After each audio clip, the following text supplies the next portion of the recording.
Thank you very much, Deputy Speaker.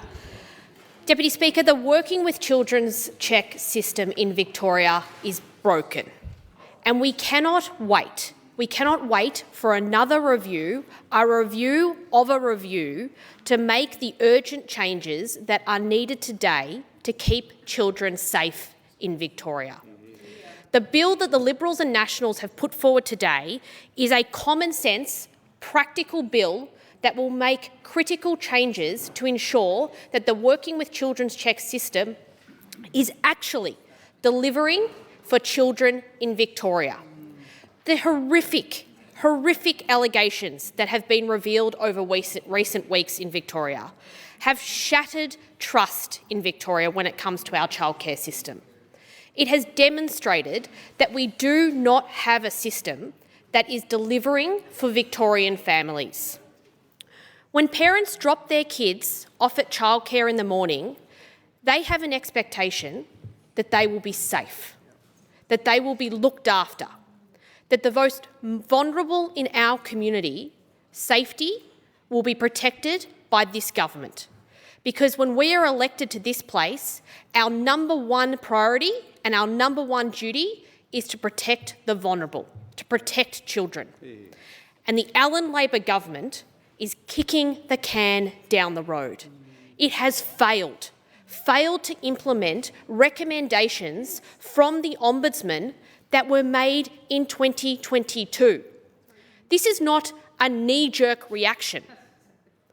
This is responding to the Ombudsman's report from 3 years ago.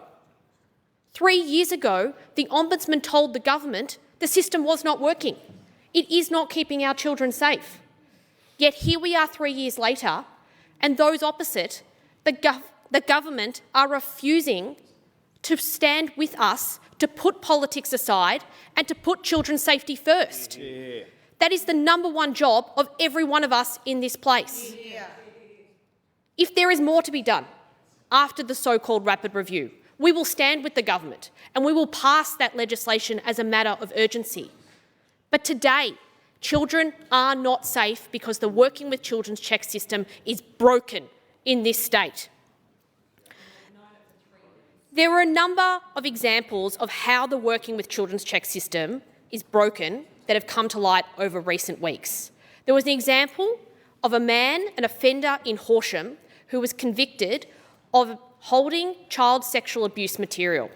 Now, the police raided his home years ago and took this material, but he continued to hold an active Working with Children's Check.